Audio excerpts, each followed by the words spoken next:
सरकार पर शरद पवार का वार, बताया कृषि सुधारों पर यूपीए सरकार में क्यों नहीं बनी बात। राष्ट्रवादी कांग्रेस पार्टी के संस्थापक और पूर्व कृषि मंत्री शरद पवार ने मंगलवार को आरोप लगाया कि केंद्र सरकार ने राज्यों से विचार विमर्श किए बिना ही कृषि संबंधी 3 कानूनों को थोप दिया। उन्होंने कहा कि दिल्ली में बैठकर खेती के मामलों से नहीं निपटा जा सकता, क्योंकि इससे सुदूर गांव में रहने वाले किसान जुड़े होते हैं।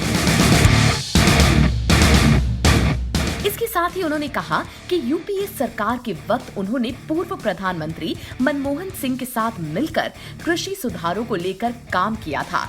इस संबंध में राज्यों से विचार विमर्श के साथ पत्र लिखे गए थे। दिल्ली की सीमा पर किसानों के विरोध प्रदर्शन के दूसरे महीने में प्रवेश करने और समस्या का समाधान निकालने के लिए 5 दौर की बातचीत बेनतीजा रहने के बाद शरद पवार ने किसान संगठनों के साथ बातचीत के लिए गठित 3 सदस्यीय मंत्री समूह के ढांचे पर सवाल उठाया और कहा कि सतराड़ू पार्टी को ऐसे नेताओं को आगे करना चाहिए जिन्हें कृषि और किसानों के मुद्दों के बारे में गहराई से समझ हो। शरद पवार ने कहा कि सरकार को विरोध प्रदर्शनों को गंभीरता से लेने की जरूरत है और प्रधानमंत्री नरेंद्र मोदी का किसानों के आंदोलन का दोष विपक्षी दलों पर डालना उचित नहीं है।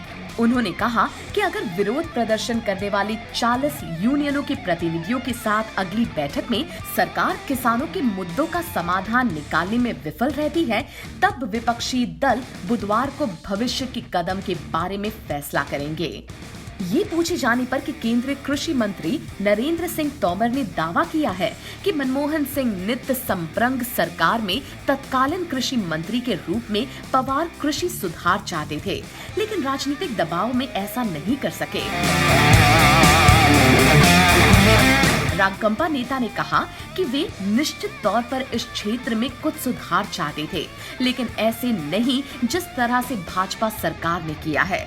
पवार ने कहा कि उन्होंने सुधार से पहले सभी राज्य सरकारों में संपर्क किया और उनकी आपत्तियां दूर करने से पहले आगे नहीं बढ़े।